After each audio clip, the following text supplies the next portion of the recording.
আন্দোলন একটা আদর্শবাদী সংগঠন। আমাদের ভাইকে হত্যা করা হয়েছে, আমরা এর বদলা না নেওয়া ছাড়া রাজপথ ছাড়ব না।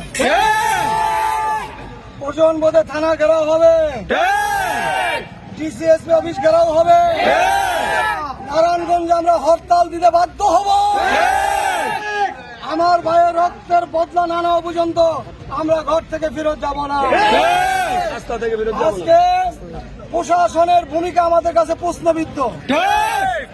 আমরা আমাদের বোধগম্য হয় না একটা সন্ত্রাসী কিভাবে হত্যার পর হত্যা করে, ডাকাতির পর ডাকাতি করে, রাজধানী করে, এখনো সে গ্রেপ্তার হচ্ছে না।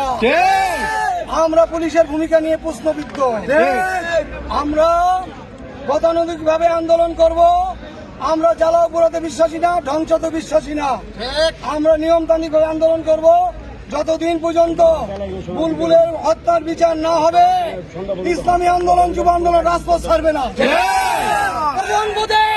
আমরা জীবন দেব, তারপরে বুলবুলের রক্তের বিচার করবো ইনশাআল্লাহ।